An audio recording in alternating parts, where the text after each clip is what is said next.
Right now in Jefferson Parish, investigators are piecing together a multi-parish drug sting that led to a deputy shooting and killing a suspect. Yeah, these gunshots are ringing out earlier this morning in Marrero with a crime scene spanning blocks around West Jefferson Medical Center. Yeah, the map shows where the suspect was spotted and then where he was shot. You can see the length of that chase as deputies tried to nab that suspect. WDSU is bringing you live team coverage on all angles of this story. And we begin with WDSU reporter Ariel Brumfield, who is in Marrero, to walk us through the scene and what happened. Ariel?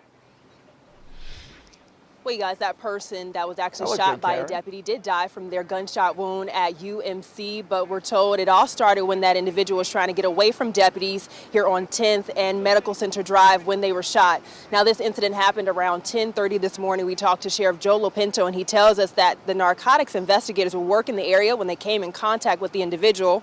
The scene stretches at least 7 blocks, and we're told the individual who was driving a white sedan was trying to get rid of weapons and narcotics along multiple streets, even into the canal, before the chase ended on Mimosa and Patriot. Now, we are told no deputies were injured in the process.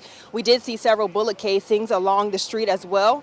Gretna Police Chief Arthur Lawson tells us they have been working to crack down on illegal drug activity. It is a problem that we deal with on a daily basis, and dealing with not only the sale of drugs, but individuals who are under the influence of drugs. And we are still working to get the identity of that person that was shot and killed this morning. Once we have that information, of course, we'll update you on the air and online. Reporting here on 10th Street, I'm Ariel Brumfield, WDSU News. Now this 8-block chase ended with community members shocked. And it ended with a crash into a raised driveway on Mimosa and Patriot Street. That's where we find WDSU investigative reporter Cassie Sherman. Cassie, can you tell us what neighbors are saying about all of this? I mean, you know, it was a very chaotic scene, and that's what all the neighbors in this area say. An area that is very quiet, normally not much happening on a Thursday. But I just want to show you guys a little bit, because this is the area where that crash happened, and you can actually see remnants of this car here. So, Lawrence, I'm going to have you come right over here. You can see parts of the lights. This is the actual path that car took. So, straight through the yard here, directly down. It actually ended up being stopped right back over here on this ledge here. The car was able to get one tire over. You can still see a tire track, but that is where it stopped and it could not go any further. Now take a look at this video here. This is video earlier. You can see of that car what it looked like while deputies were investigating. Bullet holes and smashed windows. Now neighbors tell us after the car was stopped, at least 75 deputies filled this area, but not just JPSO, a lot of undercover officers as well. Now we're being told this is a very quiet neighborhood and nothing like this ever happens here. But from the start to the end of the chase, bystanders in the area say they were concerned while it was going down.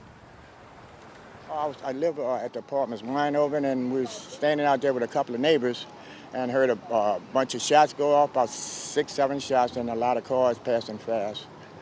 And veterans, and I know the sound of gunshots, so I tried to get in the building, and I did. You know, does that make you nervous at all? Yeah. Why is that? I mean, where did he throw the evidence at? Did he throw something out?